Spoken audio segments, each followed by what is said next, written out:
Hello दोस्तों, students points पे आपका स्वागत है। सभी दोस्तों को राधे राधे। आशा है आप सब बहुत अच्छे होंगे, मैं भी बहुत अच्छी हूँ।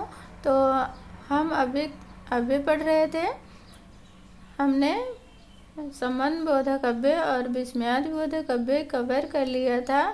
आज हम पढ़ने जा रहे हैं क्रिया विशेषण अव्यय। तो चलिए देखते हैं। तो हमने देखा था अव्यय के प्रकार। अव्यय के 4 प्रकार होते हैं: क्रिया विशेषण अव्यय, संबंध बोधक अव्यय, समुच्चय बोधक अव्यय, विस्मयादि बोधक अव्यय। तो क्रिया विशेषण अव्यय हम देखेंगे। क्रिया विशेषण अव्यय किसे कहते हैं? जो क्रिया की विशेषता बतलाने वाले शब्द होते हैं उन्हें ही हम क्रिया विशेषण अव्यय कहते हैं। क्रिया विशेषण अव्यय निम्न प्रकार के होते हैं। पहला है स्थानवाचक।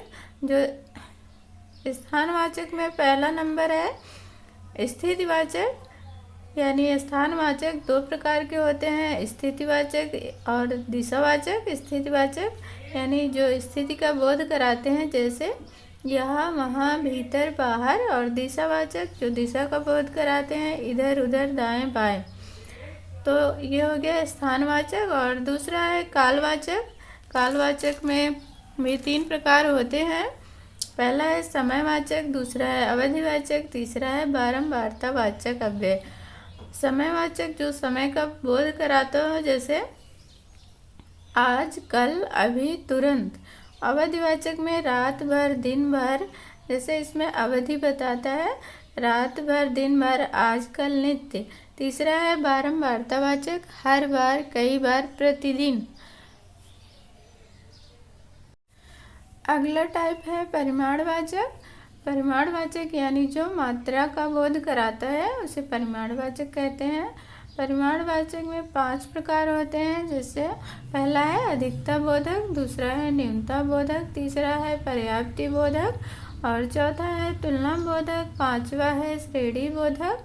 अधिकता बोधक में जो अधिकता का बोध कराता हो, जैसे बहुत, खूब, अत्यंत, अति। यानी जो अधिकता का बोध कराता हो, जैसे बहुत है, खूब है, अत्यंत है, अति है, ज़्यादा है। और दूसरा है न्यूनता बोधक, जो कमता का बोध कराता हो, जैसे थोड़ा, जरा, कुछ, किंचित। तीसरा है पर्याप्ति बोधक, जो पर्याप्तता का बोध कराता है, जैसे बस, यथेष्ट, काफ़ी, ठीक। और चौथा है तुलना बोधक, जो तुलना करता हो, जैसे कम, अधिक, इतना, उतना। पांचवा है श्रेणी बोधक। श्रेणी बोधक में जो क्रम का बोध कराता हो उसे श्रेणी बोधक कहते हैं, जैसे बारी बारी, तिल तिल, थोड़ा थोड़ा। और अगला टाइप है रीतिवाचक अव्यय। रीतिवाचक में जैसे आ जाएगा ऐसे, वैसे, जैसे, मानो, धीरे, अचानक, कदाचित, अवश्य, इसलिए, तक, सा, तो, हाँ, जी, यथा संभव। तो दोस्तों हमने ये देखा है क्रिया विशेषण के प्रकार। क्रिया विशेषण के प्रकार देखे क्रिया विशेषण अव्यय के, जिनमें स्थानवाचक, कालवाचक, परिमाणवाचक और रीतिवाचक, ये 4 टाइप होते हैं और उनके भी कई टाइप होते हैं। तो अब हम इसे उदाहरण से अच्छे से समझेंगे। तो चलिए उदाहरण देखते हैं। तो दोस्तों यहाँ हम उदाहरण देखेंगे। पहला है सीता यहाँ नहीं आई थी।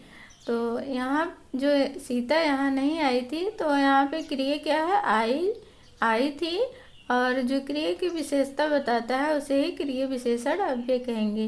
तो कह रहा है वाक्य में सीता यहाँ नहीं आई थी, यानी आई थी की विशेषता बतला रहा है यहाँ, यानी सीता यहाँ नहीं आई थी, तो यहाँ क्रिया विशेषण अव्यय है। और दूसरा है आज मैं बाजार नहीं जाऊंगा। तो क्रिया क्या है? तो नहीं जाऊंगा यानी जाऊंगा क्रिया है।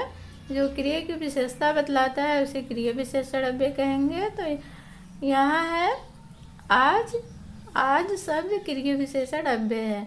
ऐसे ही तीसरा है मैं कल रात भर काम करता रहा। तो यहाँ पे क्रिया क्या है? काम करता रहा, यानी करता रहा।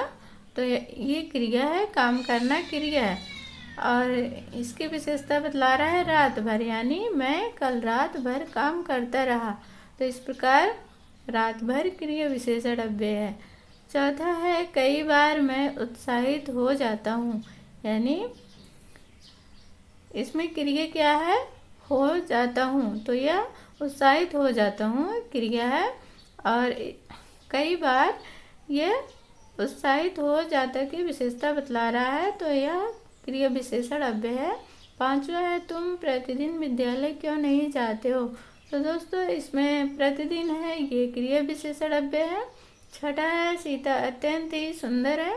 तो सीता अत्यंत ही सुंदर है, सुंदर है कि विशेषता क्या बतला रहा है, अत्यंत, तो यह अत्यंत क्रिया विशेषण अव्यय है।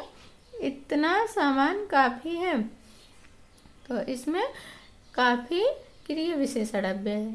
तो दोस्तों आज हमने देखा क्रिया विशेषण अव्यय।